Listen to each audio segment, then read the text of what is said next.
Bonjour, c'est Ursule encore. On est le 20 avril 2026. Alors je viens sonner la trompette aujourd'hui encore et je viens proclamer le retour de notre Seigneur Jésus-Christ. Amen. Soyons tous bénis, soyons remplis de la joie de notre Dieu. Alors je viens parler de voir Jésus-Christ, désirer voir Jésus-Christ, désirer être avec lui, désirer demeurer avec lui. Amen. C'est de ça que je viens parler. Notre texte se trouve dans Jean 12 à partir du verset 20. Alors, il est écrit ceci. Quelques Grecs du nombre de ceux qui étaient montés pour adorer pendant la fête s'adressèrent à Philippe de Bethsaïda en Galilée et lui dirent avec instance, Seigneur, nous voudrions voir Jésus. Philippe alla le dire à André, puis André et Philippe le dirent à Jésus. Jésus leur répondit, l'heure est venue où le Fils de l'homme doit être glorifié. En vérité, je vous le dis, si le grain de blé qui est tombé en terre ne meurt, il reste seul. Mais s'il meurt, il porte beaucoup de fruits. Celui qui aime sa vie la perdra, et celui qui hait sa vie dans ce monde la conservera pour la vie éternelle. Amen. Donc voilà le contexte. Alors c'est le temps de la Pâque. On était, je pense, à peu près 6 jours avant la Pâque ici. Et puis, les gens de la contrée sont montés pour adorer à Jérusalem, les Grecs montés, les Éthiopiens, Égyptiens, en tout cas tous les gens environnants, dans la région environnante montaient, ceux qui pouvaient, ils montaient pour aller adorer. Et il est arrivé que c'était le temps, c'était l'époque où Jésus était sur la terre et Jésus-Christ était en train de prêcher, n'est-ce pas? Les ont entendu parler, n'est-ce pas, de l'homme de Galilée qui faisait des miracles, qui ressuscitait des morts parce que le bruit est parti en ce qui concerne, n'est-ce pas, les résurrections et tous les miracles qui se passaient, et aussi avec Lazare qui venait d'être ressuscité, et si bien que tout le monde voulait voir qui est cet homme-là, et même les rois tels que Hérode, tous les gens en place, ils voulaient rencontrer celui-là. Certains se disaient c'était Jean-Baptiste qui était ressuscité. Alors, les Grecs aussi sont venus et c'est dit avec instance, ils voulaient voir Jésus. Ils ont demandé une audience, ils voulaient le voir, lui parler. Est-ce qu'ils voulaient donner leur vie à Dieu? Parce qu'on sait que dans le temps, quand Jésus-Christ n'était pas encore mort, les Écritures étaient là, c'était Jésus était venu pour les brebis perdues de la maison d'Israël. Et les autres étaient exclus. C'est pas Jésus-Christ qui les a exclus, mais comme les gens ne comprenaient pas les Écritures, alors les autres étaient presque exclus de tout ce qui se passait. Alors ces Grecs-là, ils voulaient voir Jésus. On ne peut pas savoir quelle était leur question, mais toujours est-il que Jésus-Christ leur dit, il répond aux disciples. Les disciples vont le voir pour dire qu'il y a des Grecs qui veulent te voir, et puis lui répond, il dit, l'heure est venue pour que le grain de blé puisse tomber à terre. Parce que s'il ne tombe pas à terre, il va rester seul. Mais s'il tombe à terre, alors il va germer et il va produire beaucoup de fruits. Il était en train de leur dire, l'heure est venue pour moi de mourir. Peut-être que c'était le signal que Dieu lui avait donné, en lui disant que quand des gens d'ailleurs demanderont à te voir, avec instance, tu comprendras que c'est parce que le temps est fini. Peut-être que ça que le Père lui avait dit, parce que Jésus-Christ faisait seulement ce que le Père lui avait dit de faire. Si bien que nulle part on a une preuve que ils ont rencontré Jésus. Parce que Jésus-Christ a donné sa réponse, il a dit, l'heure est venue pour moi d'être mis en terre. Et avant cela, dans Jean 11, le texte nous dit au verset 55 que la Pâque des Juifs était proche et beaucoup de gens du pays montèrent à Jérusalem avant la Pâque pour se purifier. Ils cherchaient Jésus et ils se disaient les uns les autres dans le temple. que vous ensemble, ne viendra-t-il pas à la fête? Or, les principaux sacrificateurs et les pharisiens avaient donné l'ordre que si quelqu'un savait où il était, il le déclara afin qu'on se saisit de lui. Donc voilà tout ce qui se tramait en arrière de cette fête extraordinaire. Ils avaient leur plan et ils avaient mis leur stratégie en place pour pouvoir, n'est-ce pas, mettre la main sur lui. Et Jésus-Christ, n'ayant certainement pas fini encore, ce n'était pas le moment pour lui de se retrouver, peut-être à causer avec de la visite qui était là, alors qu'il avait encore ces derniers messages à donner, alors qu'il avait encore cette prière à faire au niveau de, n'est-ce pas, du jardin, là où il a été arrêté. On ne sait pas quelles étaient les dispositions de Dieu par rapport à cette situation. Jésus-Christ savait. Alors, il a juste donné le signal à ses disciples en leur disant, hein, l'heure est venue pour que le blé puisse être mis en terre. Alors, Jésus-Christ nous dit dans Jean 12, au verset 36, il dit, pendant que vous avez la lumière, croyez en la lumière afin que vous soyez des enfants de lumière. Et nous savons que la lumière, ici, il était question de Jésus. Maintenant, Jésus-Christ dit que tu es la lumière, je suis la lumière. Si nous avons dans notre vie à Jésus, nous sommes la lumière. Ici, il dit, pendant que vous avez la lumière, croyez en la lumière. La lumière ici représente, n'est-ce pas, le temps de clarté comparé au temps de ténèbres. Et nous savons que les temps de ténèbres correspondent aux moments difficiles qui peuvent s'abattre sur la terre. Et nous savons que quand Jésus-Christ a été arrêté, ces heures qui ont suivi, son arrestation, sa mort, jusqu'à sa résurrection, c'était des ténèbres sur la terre. Ses disciples sont allés se cacher, c'était des moments difficiles et c'est des moments où beaucoup, n'est-ce pas, sont tombés dans leur foi. Si on prend l'exemple, n'est-ce pas, de Judas, Judas s'est retrouvé tout simplement à s'enlever la vie.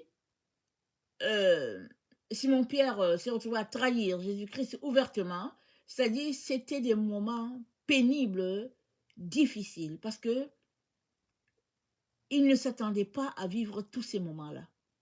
Jésus-Christ le savait, parce qu'il a marché avec Dieu, il savait exactement ce qui allait arriver, étape par étape, il faisait ce que Dieu lui disait, même si cela n'avait pas de sens pour les gens, il marchait juste dans ce que Dieu avait pour lui.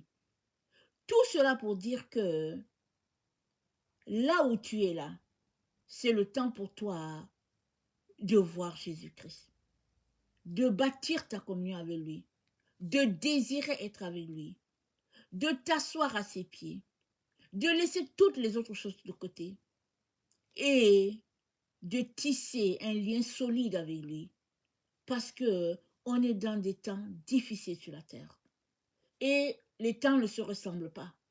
C'est qu'une personne peut vivre avec beaucoup d'intensité, n'est-ce pas, dans l'épreuve, une autre personne peut le vivre de manière légère. Mais toujours est-il que dans toute épreuve, ça bat des moments de ténèbres. Ça bat des moments, n'est-ce pas, où l'on s'interroge. Ça va des moments où on est découragé. Ça va des moments où on se demande ce que sera fait notre vie, c'est-à-dire des moments d'abattement. Et le Seigneur ne veut pas ça pour toi ni pour moi. Il aimerait tout simplement que, peu importe les circonstances dans lesquelles on se retrouve, il aimerait qu'on ait les yeux fixés sur lui et en lui seul, et qu'on puisse continuer de croire à ses promesses de restauration, ses promesses de bénédiction. C'est ça que Dieu aimerait pour chaque personne. Donc, le temps est là pour toi de bâtir ta relation avec Dieu. Que fais-tu? Parce qu'il arrive des moments, souvent dans la vie, non prémédités, non pensés, non organisés, des moments où on a l'impression tout simplement que il n'y a plus personne autour de nous. On a l'impression que même Dieu n'est pas là. On a l'impression que Dieu se cache. Et puis, comment on va faire? Et c'est des moments où on commence à tergiverser, ça et là, et on ne sait pas quoi faire. Pendant que les temps semblent, n'est-ce pas, calmes, entre guillemets, il est important que tu prennes le temps pour bâtir. Il est important que tu prennes le temps pour asseoir ta relation avec Dieu, bâtir ta confiance et dépendre de lui, te nourrir de la parole, parce que la Bible dit, l'homme ne vivra pas de pain seulement, mais de toute parole qui sortira de la bouche de Dieu. Tu as besoin d'asseoir, n'est-ce pas, ta relation, de mettre en place tes repères spirituels afin que Dieu soit celui sur qui tu t'appuies, lui et lui seul. Dans 1 Jean 5, au verset 4, excusez, 1 Jean 5, au verset 4, voilà ce que la parole nous dit. 1 Jean 5, verset 4. Parce que tout ce qui est né de Dieu triomphe du monde. Et la victoire qui triomphe du monde, c'est notre foi. C'est ta foi qui va triompher de ce monde dans lequel tu vis.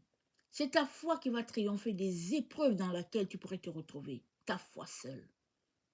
Et qui dit foi, dit le type de foi d'Abraham. Abraham a marché avec Dieu dans un temps, n'est-ce pas, où les gens étaient versés dans la loi. Abraham a eu les yeux fixés sur Dieu. Au-delà de toute espérance, la Bible dit qu'il a espéré. Et Dieu le lui a rendu, n'est-ce pas? Il lui a donné d'être justifié par grâce, alors que c'était un temps où on marchait par la foi. Alors que c'était un temps où on marchait par la loi, pardon, excusez-moi, Abraham a été justifié par la grâce à cause de son type de marche avec Dieu. Ce type de marche avec Dieu, c'est ça que Dieu nous demande. Une foi en notre Dieu, ça dit décider de laisser tout entre les mains de Dieu, même si tu ne sais pas où il va te conduire, même si tu n'as aucune notion de quoi sera fait demain, remets ton sort à Dieu et mets-toi à bâtir. Dépends de lui en toutes circonstances. C'est comme ça que tu vas tisser des liens solides avec cette personne que tu ne vois pas physiquement, mais qui est là dans tout ce que tu fais. Et c'est dit que c'est de cette relation avec Dieu que viendra ton triomphe. Amen. C'est pas un triomphe pour venir se péter les bretelles, montrer ses muscles et puis se gonfler en disant que voilà comment je suis fort ou bien je suis solide et puis tout ça. Non, c'est un type de relation basée sur le fait que tu es faible, totalement faible, et c'est Dieu qui est ta force. Les gens peuvent te traiter de fou, de folle, les gens peuvent se moquer de toi, mais tu sais que c'est Dieu qui est ton assurance. Et cette parole dit, et elle dit, c'est ce qui triomphe du monde, et la victoire qui triomphe du monde, c'est notre foi. Nous avons donc besoin, dans ce temps où nous nous trouvons, amen, d'exercer ce type de relation-là, ce type de foi, une fois que tu crois à la parole de Dieu sans avoir une idée de comment il va faire la chose. Quand tout autour de toi semble improbable, le Seigneur te dit, exerce la foi. Garde les yeux fixés sur Dieu. Et dans 1 Pierre 1, excusez, dans 1 Pierre 1,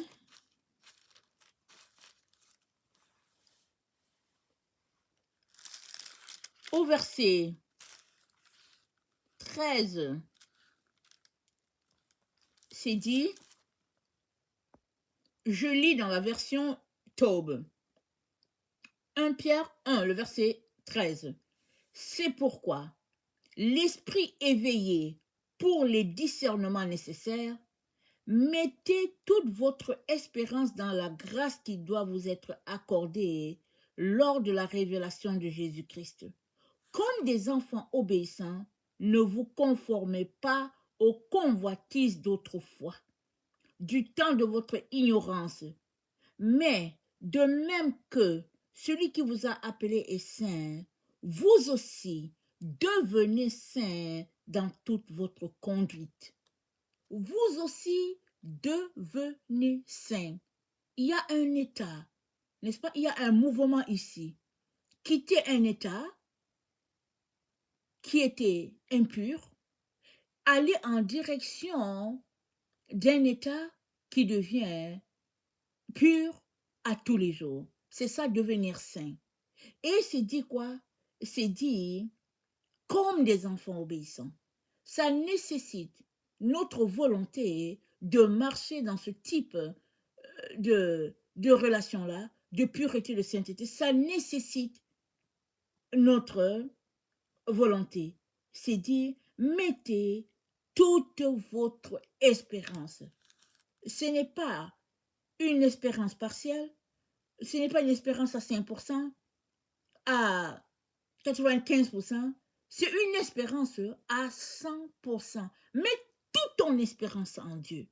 Même quand tu regardes qu'il n'y a pas possibilité de quoi que ce soit et que tu dis, c'est fini pour moi, mets tout en Dieu. Alors si c'est fini pour toi et que tu es avec Dieu, alors tu n'as pas à craindre. Peu importe où tu seras, Dieu est avec toi. Alors, c'est ça que Dieu nous demande. Il dit, l'esprit éveillé pour les discernements nécessaires. Alors, dans ce temps où nous nous trouvons, n'est-ce pas, en train de développer notre relation avec Dieu, vous pouvez être sûr que c'est Dieu qui va ouvrir notre esprit pour nous révéler ce qu'on doit savoir.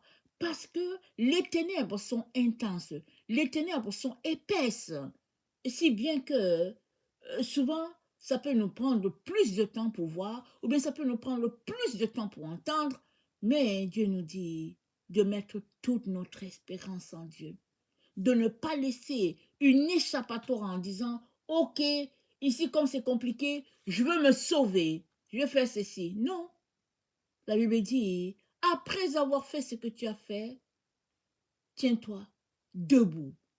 Alors, se tenir debout nécessite, n'est-ce pas, que tu crois en Dieu et tu puisses te regarder, passer en revue les différentes stations de ta vie et t'assurer que, ok, vraiment, je ne sais pas comment d'autre je pourrais faire encore. Si je dois quelque chose à quelqu'un, Seigneur, pardonne-moi. Si j'ai offensé quelqu'un, pardonne-moi.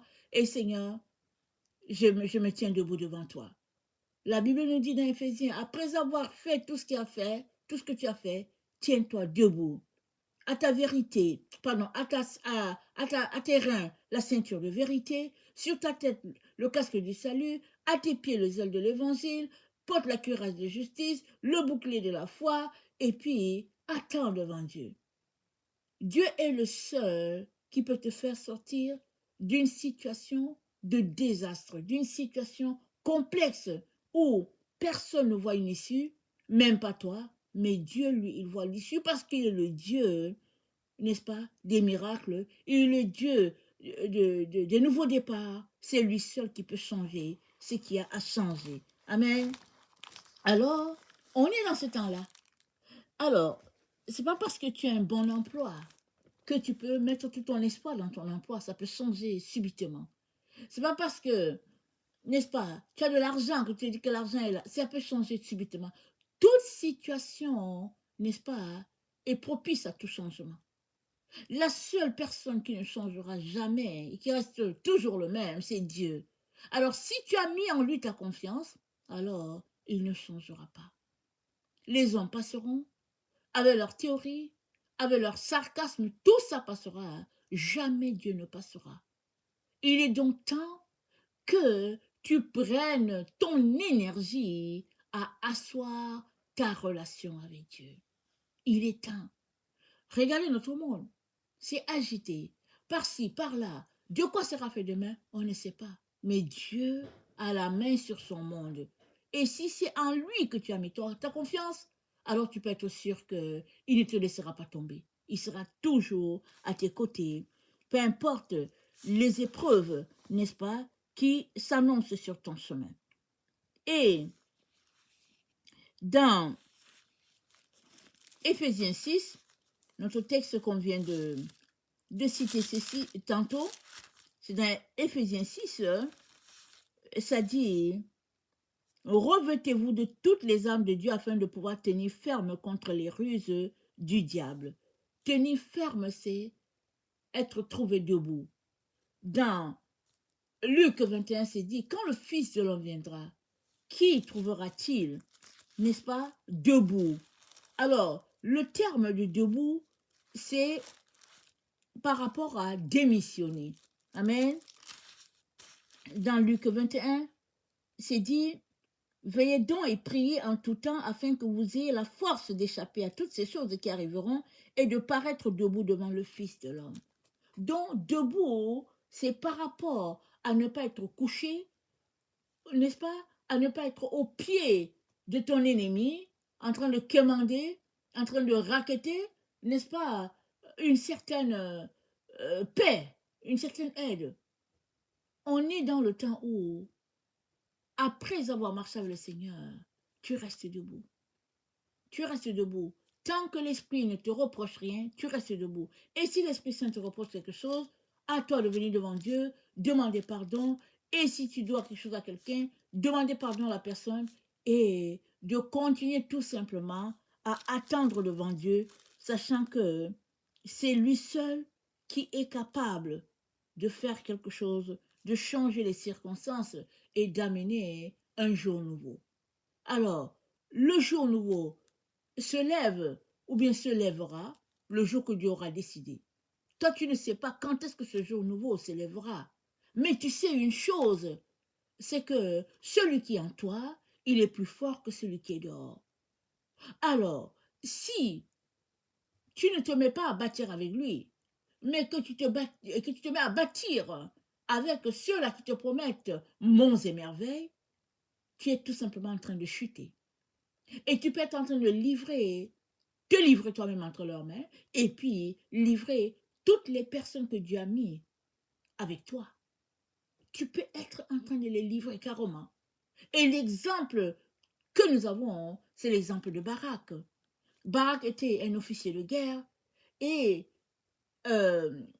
Israël était dominé par l'armée syrienne, si j'ai bonne mémoire, ou bien les Philistins, je ne me rappelle pas, mais j'ai l'impression que c'est l'armée syrienne. Et puis, Déborah était la prophétesse, la juge en place. Et Dieu a dit à Déborah, dis à Barak d'aller à tel endroit, je vais livrer entre ses mains l'ennemi d'Israël. Barak a refusé.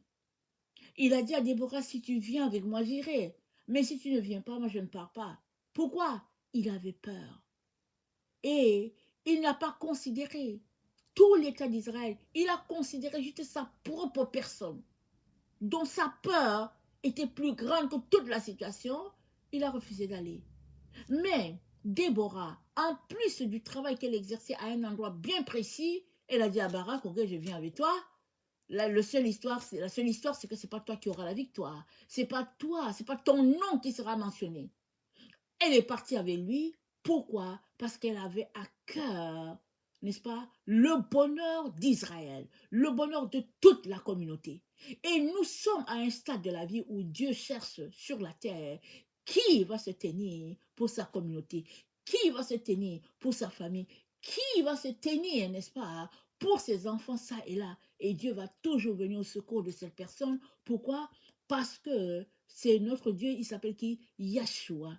Dieu sauve. Notre Dieu nous sauve dans les situations les plus désastreuses qu'il y a sur la terre. Et heureusement que Dieu ne nous dit pas tout. Il ne nous dit pas tout ce que les hommes ont préparé contre la race humaine. Il ne nous dit pas.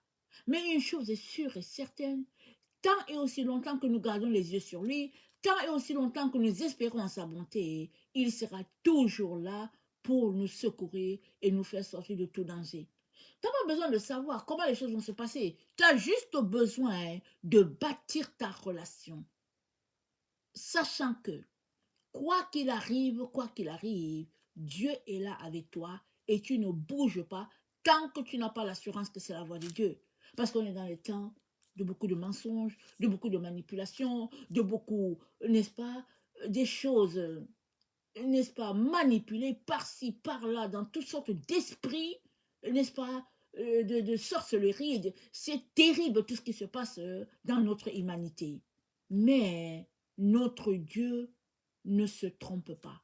Notre Dieu ne dort pas. La Bible dit, il ne sommeille ni ne dort. Donc, il n'y a rien qui se passe sur la terre sans que Dieu ne soit au courant. Que dirais-tu donc de lui remettre ton sort, ta vie, parce que lui te protégera. Il viendra à ton secours. Pas quelqu'un d'autre qui pense avoir beaucoup d'argent, qui pense avoir beaucoup d'influence, parce que Dieu est au-dessus de tout cela. Amen. Si tu n'as pas encore donné ta vie au Seigneur Jésus, je viens t'inviter à le faire parce que aujourd'hui c'est jour de salut. La Bible dit, si tu entends sa voix aujourd'hui, n'endurcis pas ton cœur. Donne-lui ta vie et change le cours de ta destinée parce que la vie avec Jésus, elle est différente d'avec la vie sans lui. Amen. Il te suffit d'ouvrir la bouche, de lui dire, Seigneur Jésus, me voici, fais de moi ton enfant, pardonne-moi mes erreurs et aide-moi à marcher dans tout ce que tu as pour moi. Jésus-Christ viendra et puis il te conduira, n'est-ce pas, dans tout ce que Dieu a prévu pour toi. Amen. Que le Seigneur bénisse sa parole et que sa joie soit notre force en ce jour. Amen. Alléluia. Soyons tous bénis. Amen.